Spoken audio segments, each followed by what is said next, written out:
who were at the DNC, you might have seen the stickers. I'm with Nina. I am with Nina. I'm inspired by Nina, and tonight I'm honored to be the one to introduce her to everyone here tonight. Please join me in welcoming, and I love these words, she said this, the unbought and unbossed, the Honorable Nina Turner.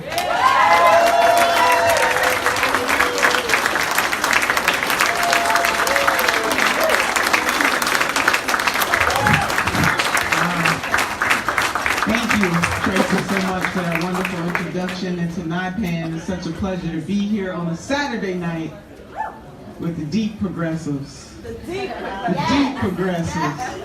That's how we roll. Loving you too, darling. This is how we rolling in New York. The deep progressives. We go deep. To all the awardees, I just want to thank you. You know, it's also so wonderful to give people their flowers while they are yet alive so that they can smell them and see them. And, you know, so to the awardees tonight, I want to thank you. I do have to apologize right now because I'm going to have to zip out of here right away to get back to D.C. But I will be back, New York. To all the co-chairs, Traci, Jay, and George, man, you guys y'all got it going on in New York. I would be remiss if I didn't give a shout out to Dr. Bob Mellencamp, who is the chairman of Our Revolution Maryland, who's in the house, who is no stranger to this part of the country, for being here tonight. Get up, Bob, get up. That's right. Get all the hands. Come on, get my hands. So you guys still have a very long night to go, so I'm going to be shorter than I usually am, even though I'm supposed to be the keynote speaker, but you know, there were lots of speeches tonight. And to me, it is most important to give the shout out and the praise to the awardees, the people who embody this fight. And it was really wonderful to hear all the co-chairs talk about why NYPAN exists, to organize, not just for today, but for the future. And that is important. So I want to talk to you tonight, and I didn't disagree with anything that anybody said. And let me give a shout out to the mayor and the First Lady. It was so great to have them here tonight.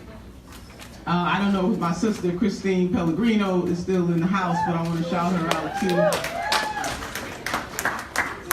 It is, NYPAN, everything that was said tonight was vitally important. But I want us to remember that this movement is so much bigger than the man who occupies the White House. And oftentimes, we are so caught up in fighting this man, which we should fight this man, but I want you to understand that we let him occupy too much of our head space.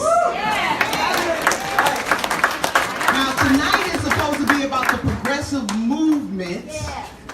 And what we are standing for, what we are fighting for, what we are hoping for, what we are praying for.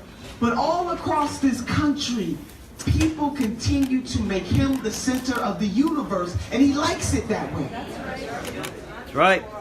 So we have to both state what reality is in terms of fighting a White House that is led by a man that is intent on taking us backward as a nation. But at the same time, looking forward to continue to form a more perfect union. That is what we are here to do. Woo!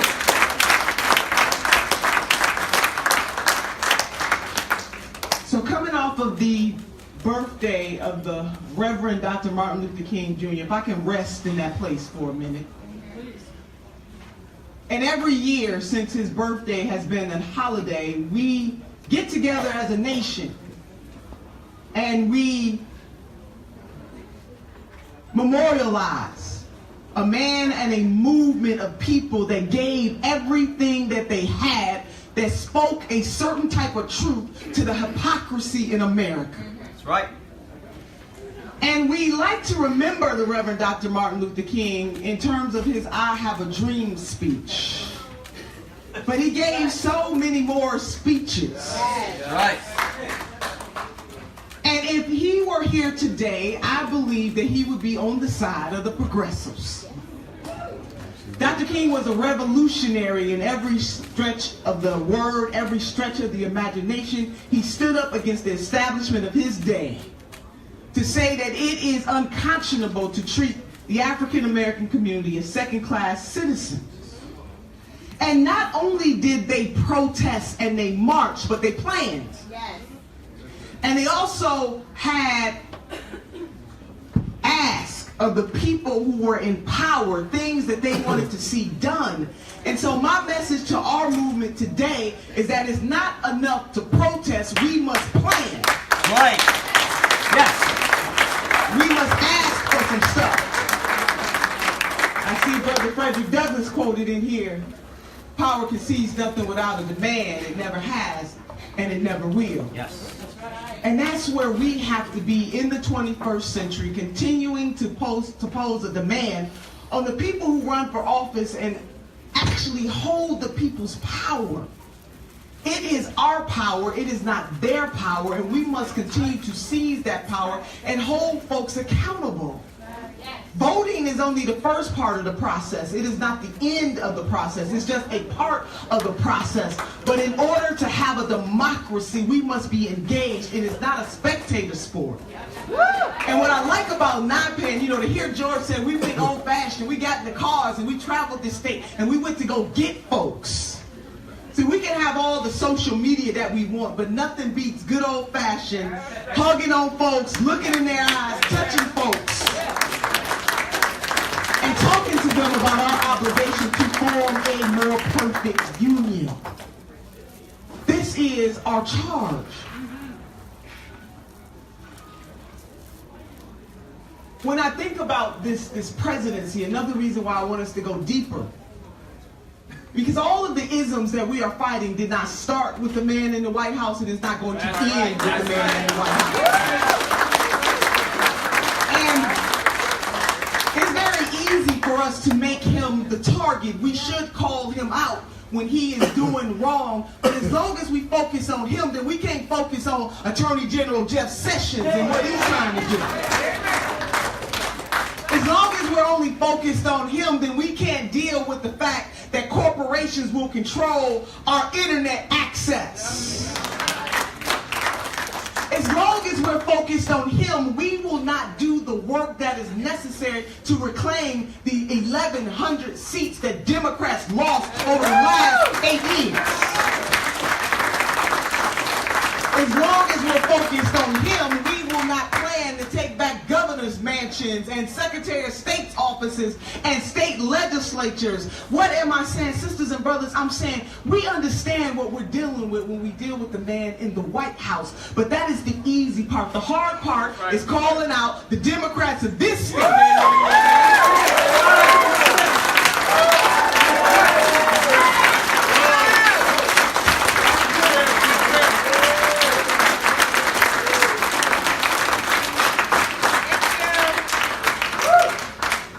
One game and do another. The hard part is to call out states where Democrats control the governor's mansion and the state legislature, states like California, where our sisters and brothers, particularly the nurses, are standing strong to fight for the Healthy California Act. The hard part is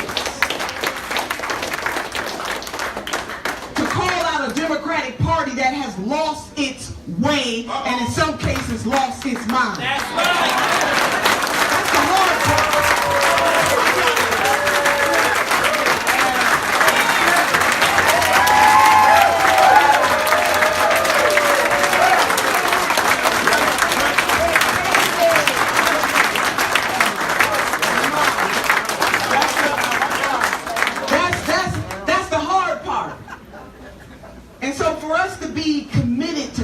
that are greater than ourselves, we have to call out people even who we like. Even who we might be aligned with in certain ways, that if they are not going to be about the people's business, it doesn't matter to me whether they're Democrat, Republican, Green Party, Libertarian, they got to go if they're not going to stand up for the people. Because guess what? Any don't do. Any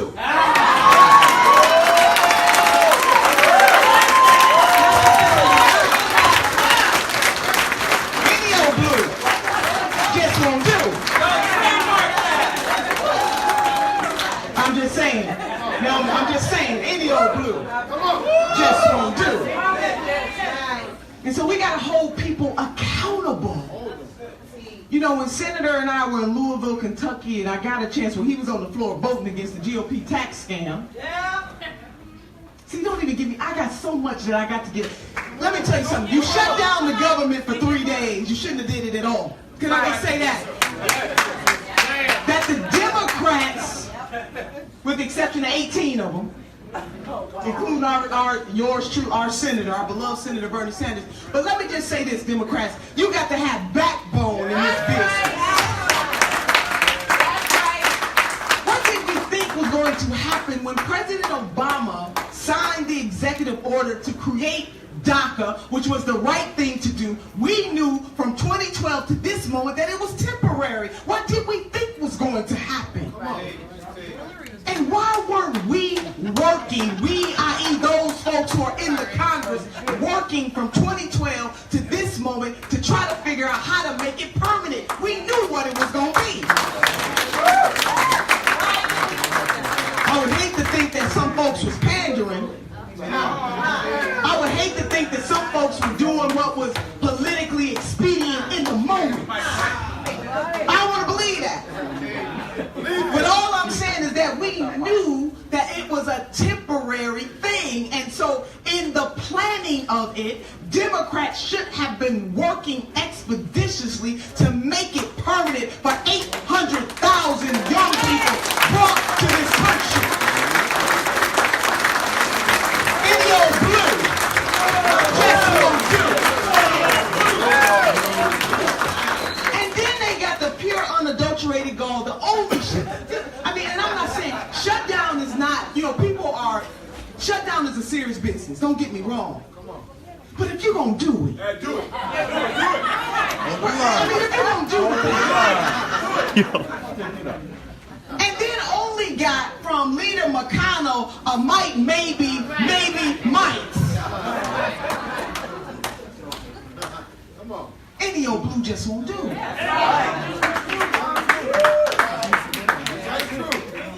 When you got that power, baby, use it. Don't fold like a napkin or fold like a bed sheet. Use it. Use it. Any old blue just won't do it. And we've had too many freedom fighters throughout history. My sister know me. Every speaker that came up here before me, they laid it down. I started crossing out stuff in my speech.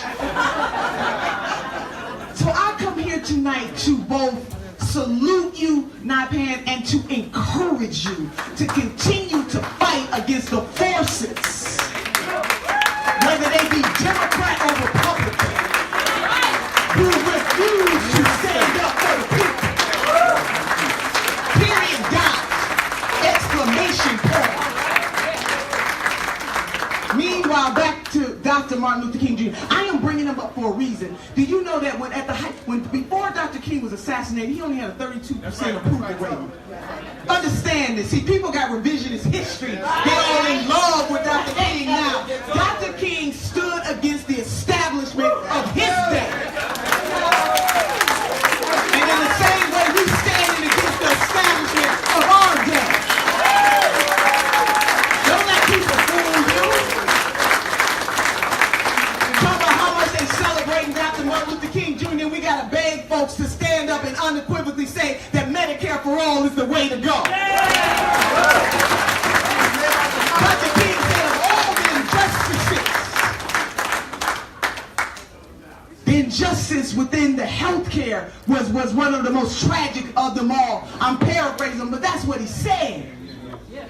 And before he was assassinated, he was organizing black, brown, and white folks in the poor people's movements. He talked about inequality and wealth in this country. He was fighting against the Vietnam War at the time. Folks told him, wait a minute, Reverend. You stepping out of your element now. You going a little too far now. You stepping on too many toes now. in that truth, the power. And sisters and brothers, he put his life on the line. On the line. That's why any old blue won't do.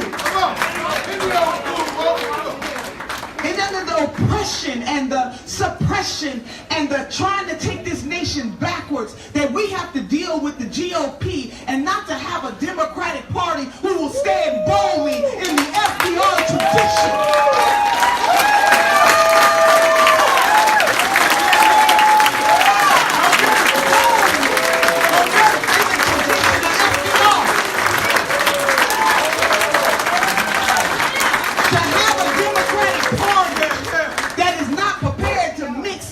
Congresswoman Barbara Jordan in there, and a little Congresswoman Shirley Chisholm in there. Any old blue will not do. So I'm from the Shirley Chisholm, Mother Jones, Bernie Sanders wing.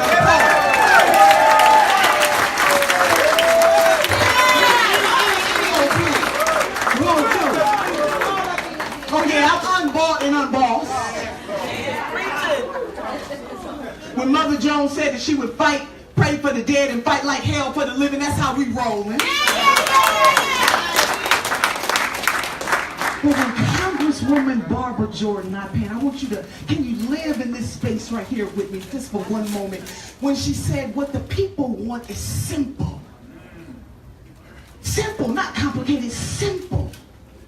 They want an America as good as his promise. That's what our immigrant sisters and brothers want. Yes, that's right. An America as good as his promise. That's what our sisters and brothers in Puerto Rico and the Virgin Islands want. An America as good as his promise. That's what our sisters and brothers in Flint, Michigan want. To be able to go to their faucet and turn it on and not have dirty, flammable water. An America as good as his promise. That is what our sisters and brothers in the rural parts of this country want. An America as good as its promise. So no matter if you're from the hood and misunderstood,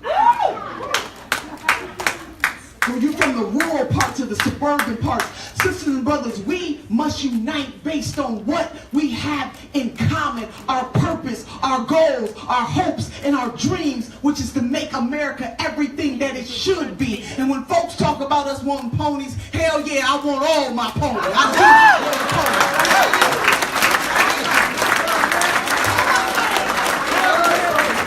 I'm sorry.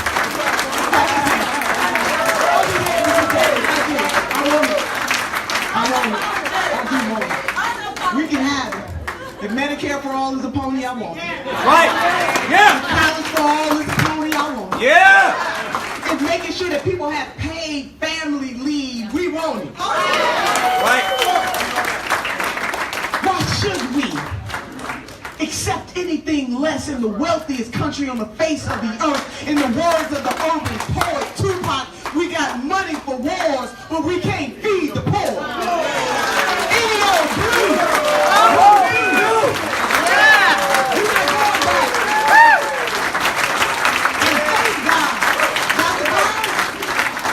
Thank God that in our lifetime we were able to see a senator from Vermont, born and hailed from Brooklyn. Right. Who dared to challenge the status quo. Yeah. Who dared to dream a bigger dream. Right. Who dared to say to Americans in this country, you deserve better than what you have been getting, and together we will create a people's revolution. Oh, wait, hang on. Hold up, everybody. We're touching tip to tip. And although he did not win that primary, let me tell you, he won something bigger. Which he has awakened the sleeping giants all over this world. And people are standing up. That's why NYPAN exists. I heard the story that the co-chairs were telling. NYPAN exists, got into a room and said, although Senator Bernie Sanders may not have won the primary, it is our obligation. He set the blaze. It is our job to keep it burning, baby, to keep it on fire. Will not do. So, sisters, brothers, in my final moments. I'm sorry, I'm just getting warmed up. I ain't even touched my notes. I'm just speaking from the heart. Keep going. I just want to tell you what the fiercest of them all is love. And I say that because we live in a time, unfortunately, that people are not just satisfied with just fighting you on the issue. They want to destroy you. Yeah. That because of social media, we got grown folks on Twitter, on Facebook, talking about folks' mamas and daddies and cats and dogs, and we call ourselves a civilized society, and meanwhile, while we talk smack against President Trump and the GOP, we have to look in the mirror at ourselves and how we deal with one another when we don't agree. It is not okay to tear people down personally. I often say hard on the issues but soft on people. Right. And I say that to you as a sister who's been called everything. No, me not know. We've been everything but a child of God. Just because I decided to exercise my agency as a black woman in America. And then we got folks who want to give a shout out to our sisters in Alabama and leave our black brothers behind. They wasn't too far behind the sisters. I'm not going to let folks separate us like that. But what black women want more than being a pat on the head or a pat on the back is how about taking care of the issues that we care about. How about that?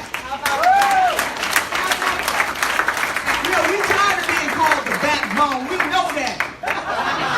From the moment we were brought here, we understood that. What we want to see is some investments in our communities and investment in our children and believing in our leadership. I don't want the pat on the back. Keep it. But what I do want to see is the Democratic Party invest in making sure that black women are in positions of power all up and down the political spectrum. In the history of this country, there has never been a black woman elected as governor of these United States of America. Can we say Stacey Abrams in Georgia? We don't want the pat on the back. And I'm saying that, sisters and brothers, because it's going to take the rainbow mosaic of us to make sure that people and populations that have been left behind have an opportunity to be able to navigate those halls and positions of power, that it should matter that we are in the room. I don't want to hear about what black women did. Well, I shouldn't say that. I'm proud of what sisters and brothers did in Alabama. I am. But if that's all we got, is that all we gonna get? No. It's just not enough. That's right. And black folks in Alabama voted against bigotry and racism and pedophilia. That's what they voted against. Came out for liberation as we always do.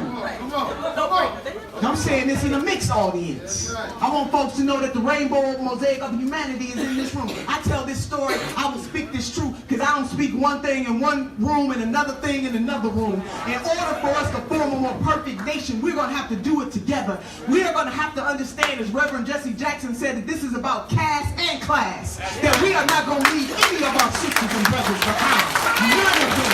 Black, brown, or white.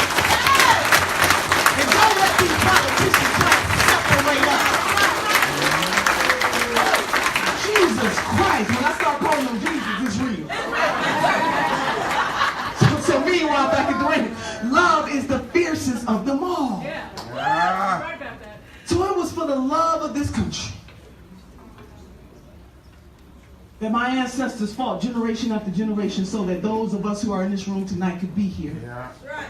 It was for love of this country that the suffragettes stood up and were called crazy and put in jail and force-fed so that women could have the right to vote. That's right.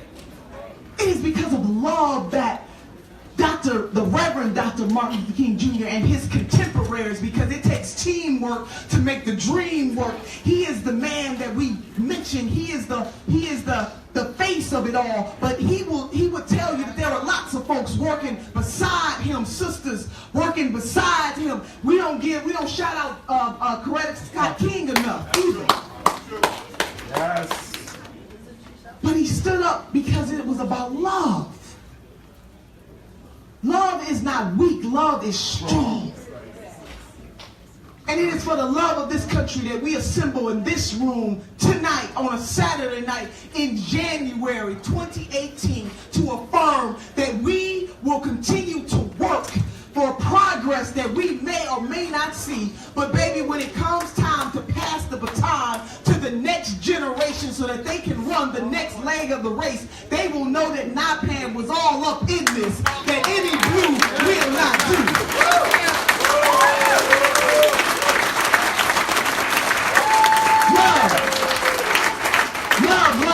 Love is the fiercest of them all.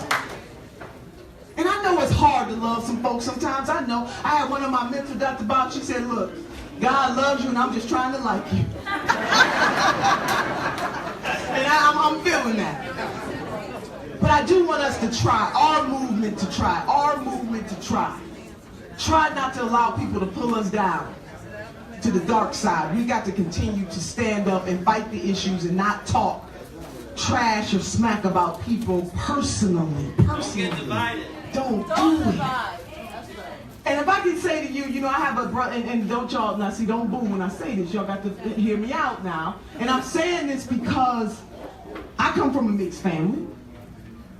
My brother, who I love, who loves me, is a conservative. Republican. And he is a black man. And we talk every morning at 7:30 in the morning, because I'm trying to understand the mind of a conservative Republican. But I tell this story because of this, and I want you to follow me in your mind. That if I needed a blood transfusion, if I needed a kidney,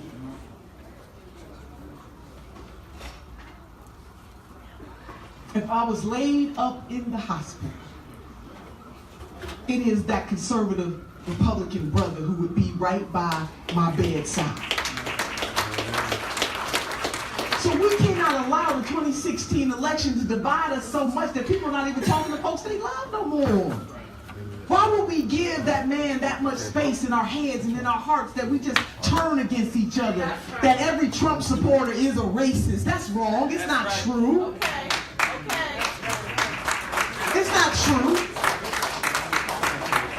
Just like every Democrat ain't no freedom fighter. But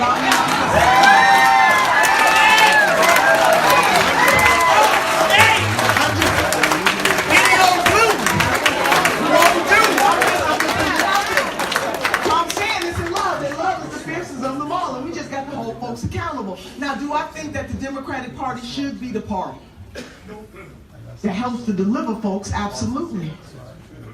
But we got to hold folks accountable. In your blue just will not do. And NYPAN, that's why I'm loving you, because you got together not just based on people who support Senator Sanders, but you just got together based on a mission. And that mission is to create a more progressive America. I'm going to close with this. No.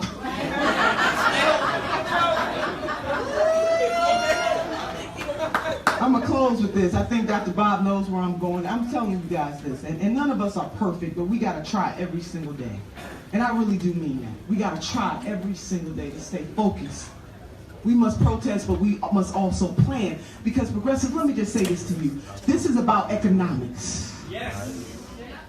Even for that Trump voter, it's about economics. That's right. And you can't win people over by talking down to them. You can't win people over by saying to them, I'm smarter than you. I know more than you. I know what's best for you. But how you win people over is to say, you know what? I understand. Can I share a story with you? Stephen Covey once said, seek first to understand and then to be understood. Who are we to talk down to anybody in this country? Now, if somebody is a flaming racist, we will know that. Tiki torches.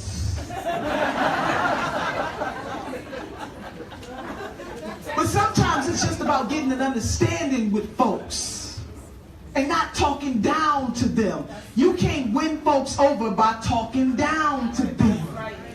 Love is the fiercest of them all. That's right.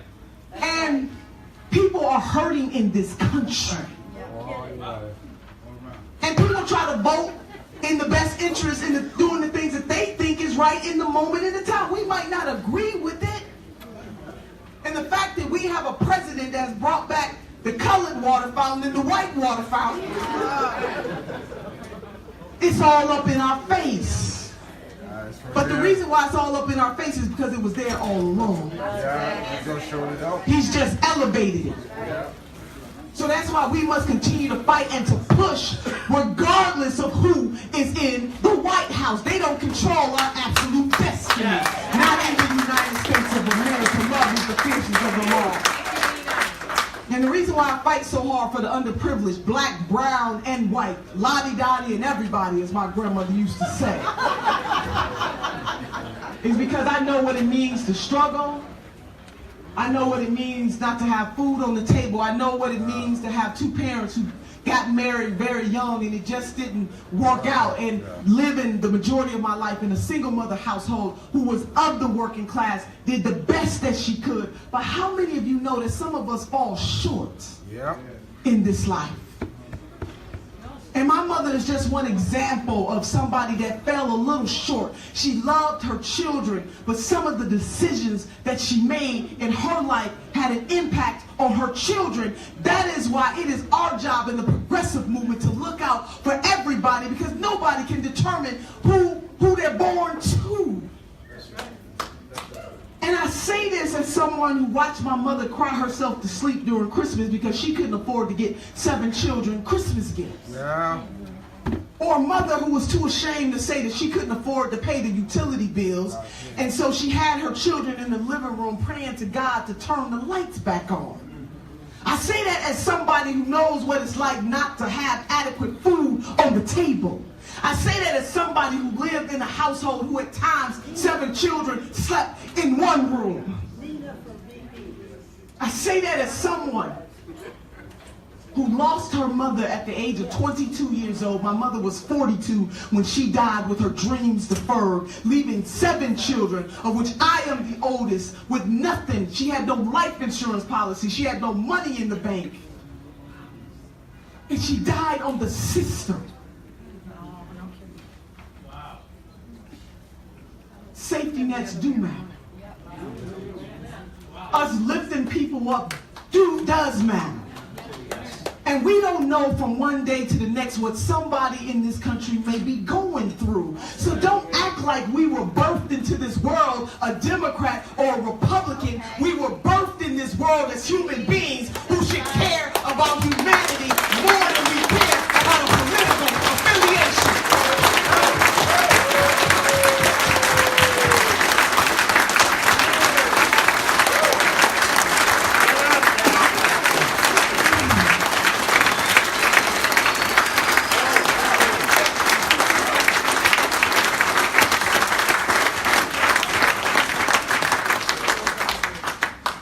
How I got over. My soul looks back and wonders how I got over. And this is why, sisters and brothers, I fight so hard. This is why I am proud and privileged to lead our revolution. But I am just the first among equals. Every single person in this room is my equal. You see, titles are good, but purpose is better. We got too many titled folks who want you to bow down to them and pay reverence to them, when the fact that they have the power is because it's the people's power. It is your power. It is not their power. It is your power. And every single election cycle, those of us who have the privilege of serving in the elected ministry should win your vote every single time. You don't owe any politician anything. They owe you. Any blue just owes you. Yeah.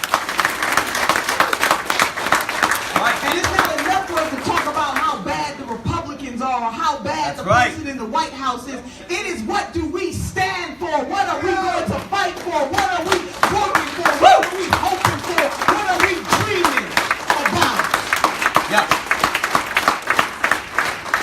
Resistance without persistence, without planning, is nothing. And progressive, my God, we got to get the power Politics is the art of the possible, but it's about who has the power and how they wield the power. It does matter who we elect to office. Christine Pellegrino, it matters. It matters. So we might have all the right ideas, but unless we get the power, they just some fancy, pretty, beautiful ideas. We gotta win the power.